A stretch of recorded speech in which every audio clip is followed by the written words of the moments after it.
Herkimin içine savaş, özüm bilen özüm görüşte. Köp vadı koydum şu gecede, önkümün çıkmadı fehre. Kellede fikirler zehir, o tarafım dünyadan öykölen. Bu şehir duymadı fehel, her kimin özüne göre. Ütködüm benim, yalnız ayladı çarxını pelek.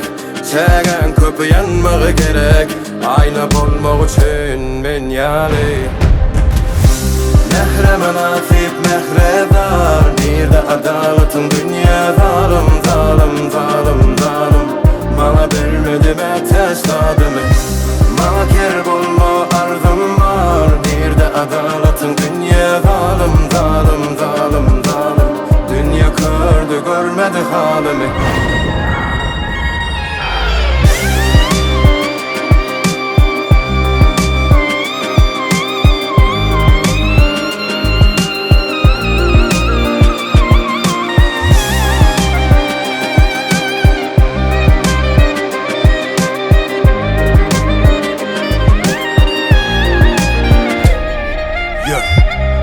Ananmağı menem küyfödüm, satın alınyan zat tolgunluğun ok heneydim.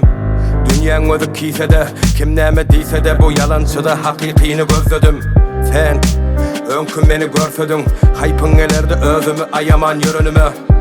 Yaxşılık her görününe son beni ittiler, ön bana söyünüvem. Ütködüm benim, yalnız ayladı çarxını pelek.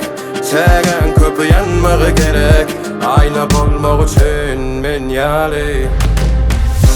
Mehre nasip mehredar, bir de adalatın dünya zalim, zalim, zalim, zalim. Bana vermedi metestad